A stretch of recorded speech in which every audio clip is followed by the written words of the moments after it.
This week I was chatting with my neighbour Andy. He's just had a new wooden floor laid and he was asking my advice about trimming the door down. As we talked, I offered to pop over and give him a hand. Instantly he replied, "Paul, I wasn't asking so you'd come and do it for me, though I do appreciate the offer." Of course, I know Andy well and I understand exactly what he meant. Yet as our conversation continued, I could sense how grateful he was that we were able to find a time for me to come over and to give him the help he needed. It struck me how often it seems easier to offer to help than it is to receive it. I know this is certainly true for me. I find it difficult to ask others for help, even though I'm always happy to help them. In fact, the only time that really changes is when I know beyond doubt that I simply can't manage on my own. Even then, I notice I'm more comfortable asking certain people, close friends usually, those who have helped me before and who I've been able to help in return.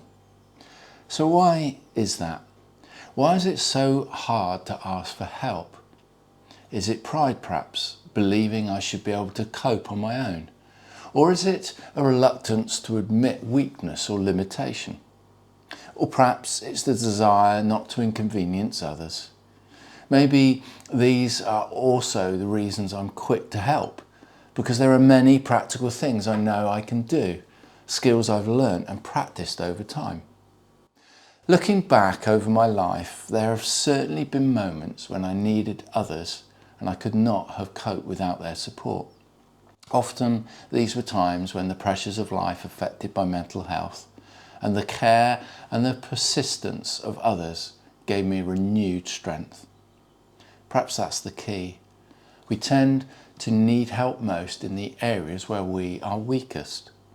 I can plane down the door to fit a new floor, but there are many things I simply cannot do. Maybe part of growing both humanly and spiritually is learning to admit the truth that we are limited and that God has placed people around us who can help us in ways that we cannot help ourselves. As I reflected further, I began to think about the things that I've prayed about most throughout my life. Interestingly, they were almost always things I had no control over. Situations I could not fix or manage. They were the big things, the moments when problems felt overwhelming and insurmountable. I think of the time a close friend was seriously ill in hospital after months of failing health. I visited him daily as doctors tried to understand what was wrong. Prayer became less about words and more about trust, placing him into God's hands when there was nothing else I could do.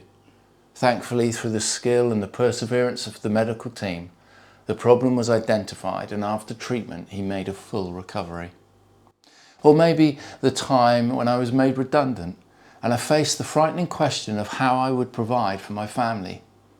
That was a season when my prayer life took on a new depth and urgency. I wasn't praying from a position of strength, but from dependence. And perhaps that is where prayer most truly begins. Maybe learning to receive help from others and from God is not a sign of weakness at all, but an act of humility and trust. A recognition that we were never meant to do everything on our own, and that grace often meets us precisely where our own ability runs out. So if you're anything like me, maybe the challenge this week is to, and this isn't that profound, ask for help.